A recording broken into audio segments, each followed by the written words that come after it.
diferenciado especial para o mundo, e depois de fazer essa trajetória, essa formação e essa vivência fora do país, voltei apaixonado e com uma identificação muito mais plausível sobre a minha identidade brasileira e tudo isso, e não perdi tempo em voltar para a sala de aula e enveredar na formação. E aí fui trilhar o caminho da formação do curso de letras e por aí vai. E aí abandonei toda a formação que existia na área de exatas e na área de outras formações e enveredei pela educação e me descobri, saí da área militar, saí de uma série de outras proposições a qual eu havia me metido no quesito de formação e trabalho, e dentro da educação eu fui me realizando como pessoa. Faço jus aqui com relação à fala que a gente identifica essa defasagem no que diz respeito à nossa remuneração. A sociedade talvez não entenda que o professor precisa ir além no quesito de formação e conhecimento para trazer essa novidade para o aluno para a formação. Talvez aí não entenda a necessidade da nossa reivindicação sobre a nossa valorização em todos os aspectos. Muito bem. Informar quem está conosco, pode fazer seu comentário, a sua pergunta também. Daqui a pouco a gente coloca aqui na tela. Você que está no Facebook, no YouTube ou no Instagram, pode participar. Já tem algumas participações e daqui a pouco vamos interagir com vocês. Bom, agradecer também o pessoal da TV Comunitária de Ceilândia, que lá está ao vivo também e ficará gravado lá nos anais da TV Comunitária de Ceilândia. Agradecer o Carlos, o seu Eduardo, todos da equipe técnica da TV Comunitária de Ceilândia. Pessoal, vamos lá. Nessa fase agora, nós vamos falar sobre os desafios de ser professor, de ser professora, as suas experiências. Então, com a palavra, até 4 minutos. Primeiro, professora Cláudia, que já queria falar os desafios. É agora. Com a palavra. Muito bom. Pois é, assim, não tem como, né, em 29 anos de vida, de sala de aula, de educação, não terem existido desafios, né?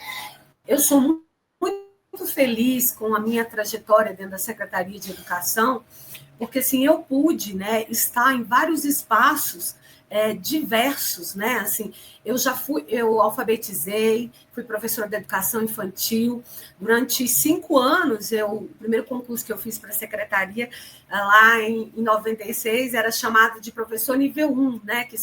Hoje nós somos uma carreira única, né? Mas antes tinha os níveis, professor nível 1, nível 2 e nível 3, né? Nível 1 poderia dar aula de 1ª a 4ª série, nível 2 poderia dar aula até que hoje seria o 9º ano, e o nível 3, que seriam os professores das áreas específicas, que dariam aula para o ensino médio.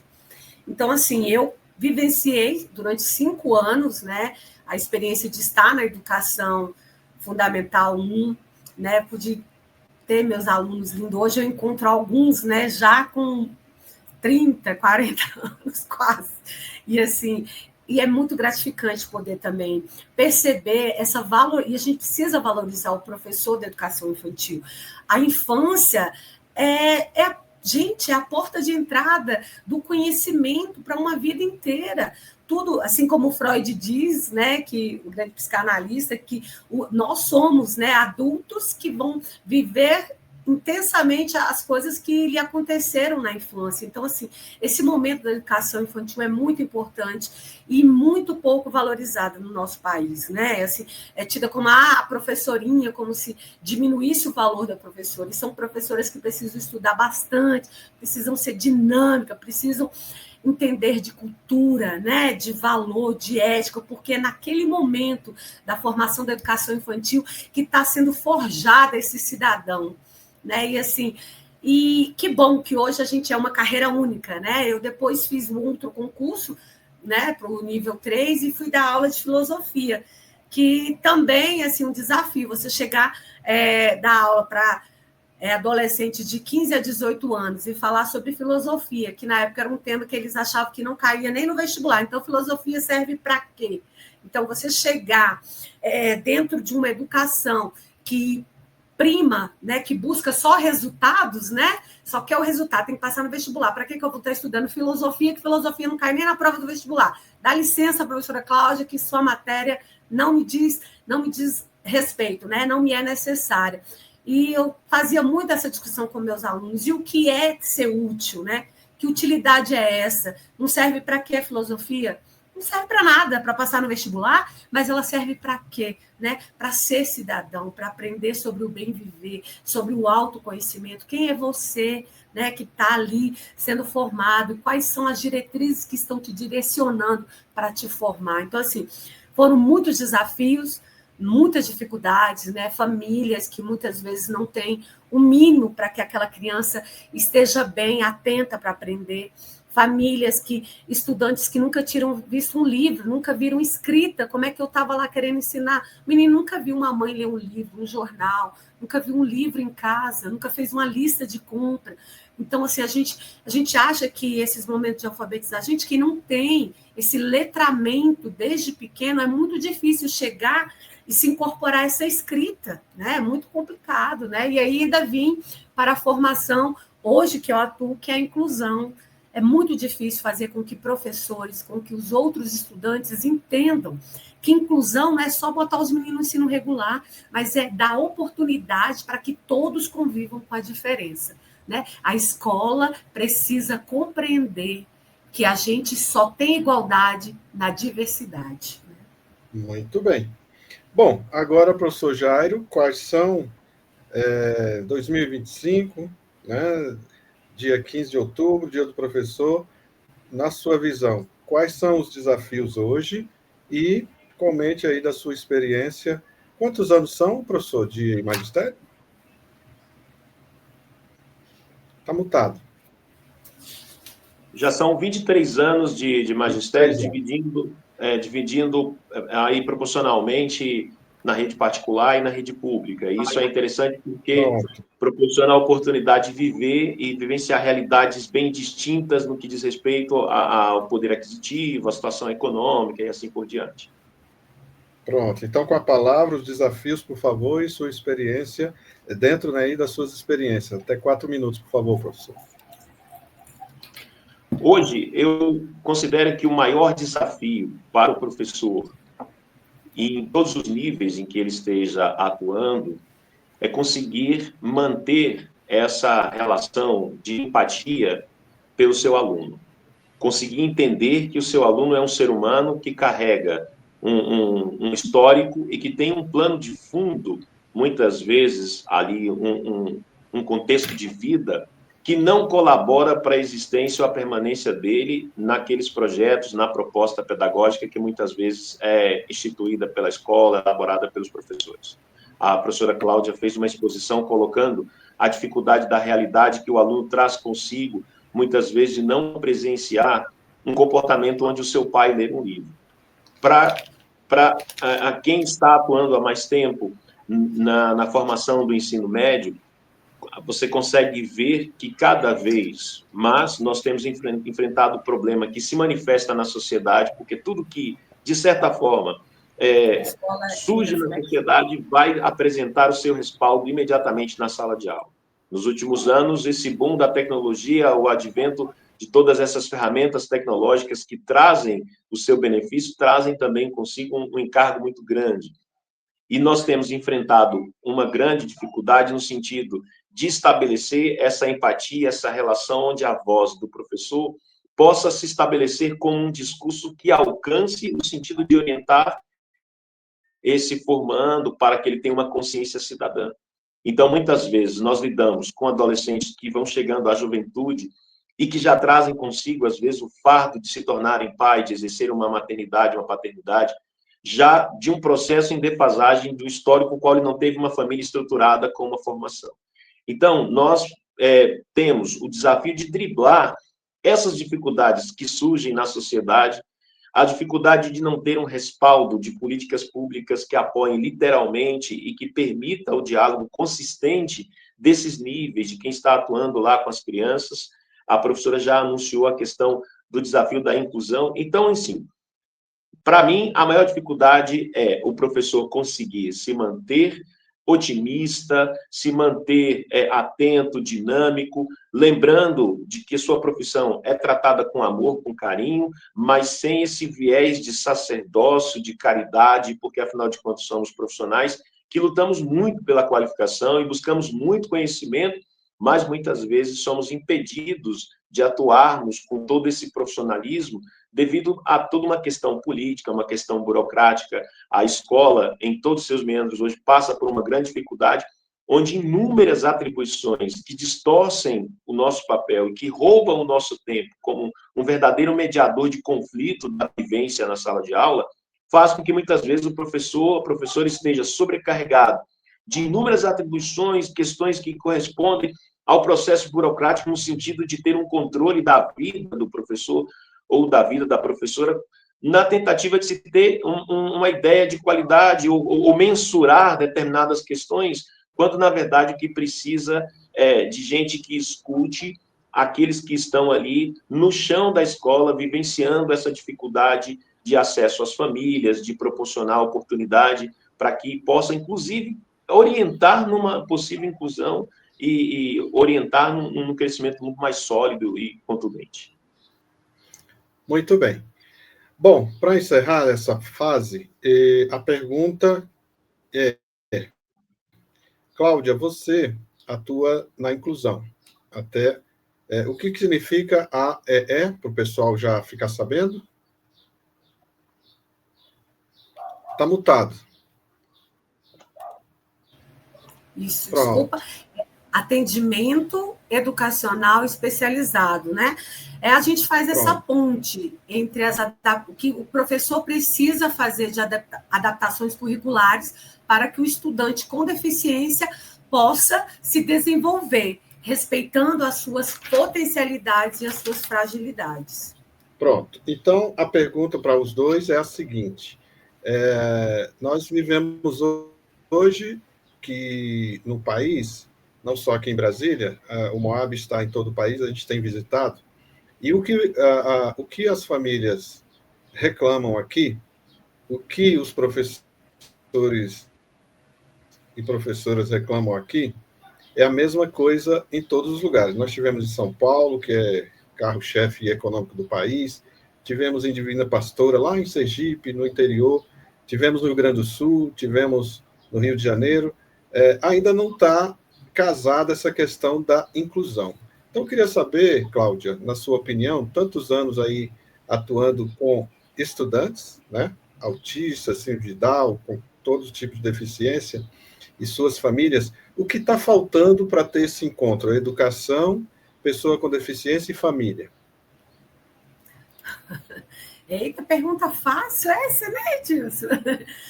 Gente, olha, eu acho que, penso eu, que nós precisamos compreender, né, o que cada pessoa com deficiência, a gente esquece muitas vezes, a gente busca muitas respostas, mas a gente não faz as perguntas, né?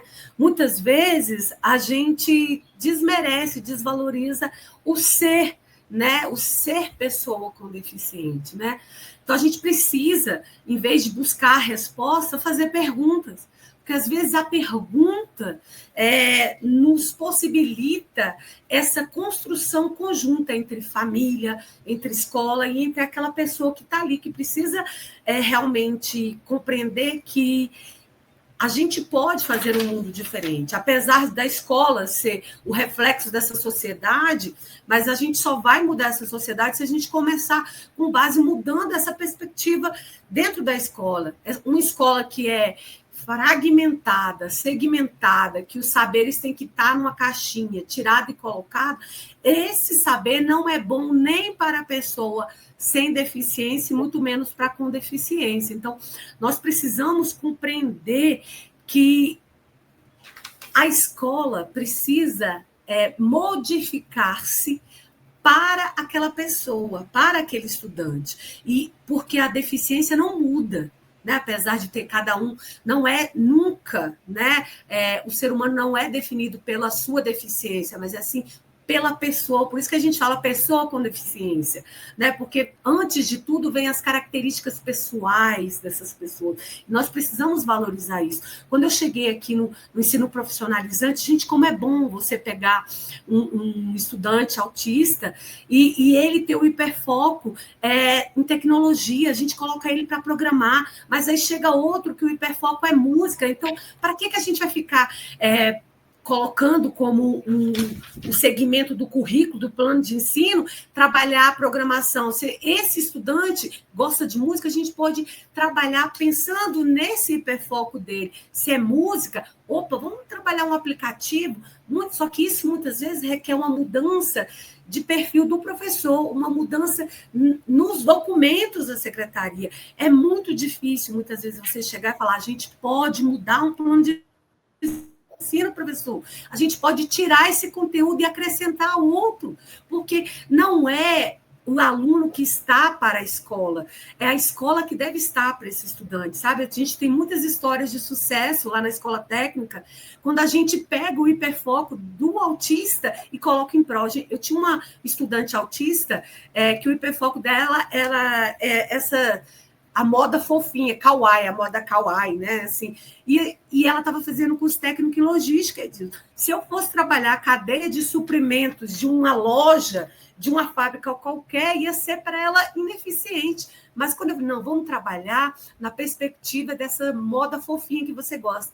Ela deu um show, o trabalho de conclusão de curso dela foi o melhor, porque ela foi com esse envolvimento, com esse desejo, e a gente conseguiu, sim, trabalhar como plano de fundo a cadeia de suprimento. Então, assim, o conteúdo se tornou o meio e não o fim, mas, assim, na cabeça de muitos professores ainda, o conteúdo tem que ser tudo, né? Não, o conteúdo é o meio que vai fazer com que aquele aluno seja o seu objetivo. A gente precisa fazer essa mudança, né? Nessa visão do professor ainda, e também dos pais também.